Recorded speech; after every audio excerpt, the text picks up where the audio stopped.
Then I joined the Marine Corps I was in the Corps for 6 years, 3 months, 12 days. I went to Cuba,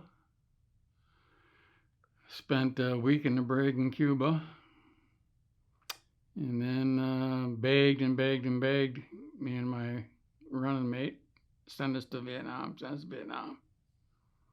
And then finally on the way back, we docked in Morehead City, North Carolina, and we got orders to go to Vietnam. I went home on leave, went to 50 caliber machine gun school, and then went to Vietnam in the field artillery. My running mate, I don't know where he went. He went to a school as well, but I don't know what kind it was. And then he ended up being in mortars during the same time frame. So I went out the back and jumped in my foxhole that I had behind the tent that somebody had used for a garbage dump. And then they yelled us back out on the guns, and so we went back out on the guns to fire out at the suspected enemy locations. And then at some point in time, one of the guys who was a short timer, didn't have very much time left in country, there was a lull in the action. He says, "That's it. That's all there was. There won't be no more." So keep in mind, earlier I said I was calm. I looked down, I had my boots on the wrong feet. My boots are turned out like this. And then another round came in, and he jumped, I don't know how far. It seemed like forever, 5 feet, 4 feet, straight into a foxhole when that round landed. And that's, I think, might have been the one that took out the rest of us. And so I'm flying through the air. I landed on the ground, and they called for a medic, corpsman.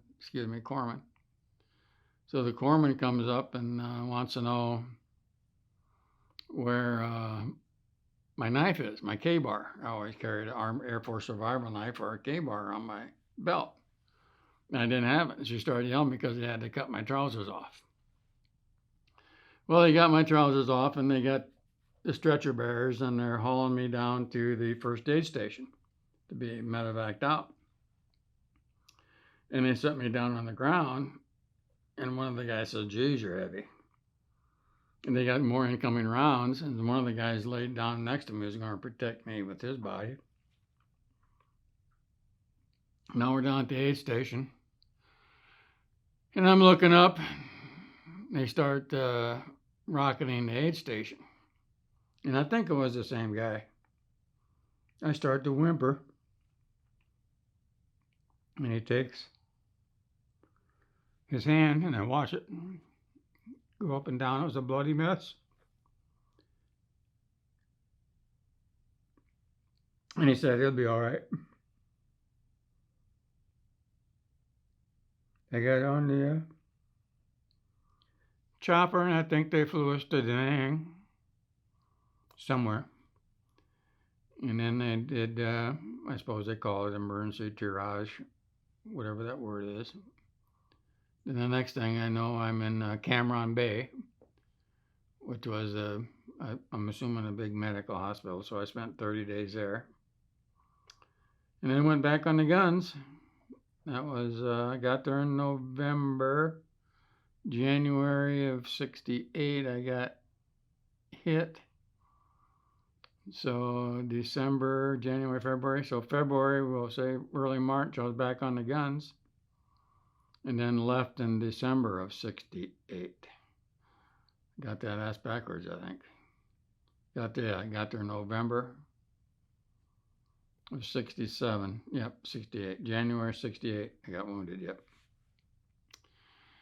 And then came home. Went to California.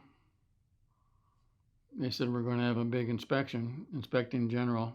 They called it an IG inspection. I said, "How do I get out of that?" "Well, if you sign up for 2 more years, we'll send you to Virginia. Work in the brig this time." I was going to work the brig. I said, "Where do I sign?" So I got out of that inspection and spent 2 more years in the Corps. And then that's the end of the story.